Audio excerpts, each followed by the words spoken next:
पाकिस्तान और जनूबी अफ्रीका के दरमियान दूसरा वनडे मैच जोहान्सबर्ग में खेला जाएगा। क्या कौमी टीम तारीख रकम कर पाएगी? फैसला कुन बढ़तरी के लिए क्या हिकमत अमली तैयार की है?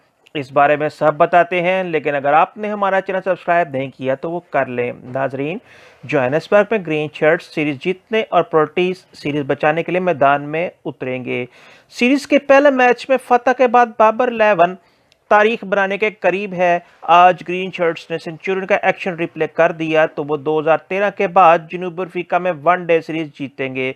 तीनों मैचों की सीरीज में फैसला कुन बढ़तरी के लिए कौमी क्रिकेट टीम को एक कामयाबी दरकार है। सेंचुरियन में खेले गए पहले एक रोजा मैच में पाकिस्तान ने कप्तान बाबर आजम की शानदार सेंचुरी की बदौलत प्रोटीज को 3 विकेटों से शिकस्त दी थी। दौरा जनूबी अफ्रीका में कौमी टीम की कारकर्दगी का जायजा लिया जाए तो कौमी क्रिकेट टीम की प्रोटीज के देश में ये छठी सीरीज है। ताहम ग्रीन शर्ट्स अब तक एक सीरीज अपने नाम करने में कामयाब हुई और 4 सीरीज में से शिकस्त का सामना करना पड़ा था, जबकि एक सीरीज बराबर रही थी। कौमी क्रिकेट टीम ने 2013 में पहली बार प्रोटीज के होम ग्राउंड में एक रोजा सीरीज अपने नाम की थी।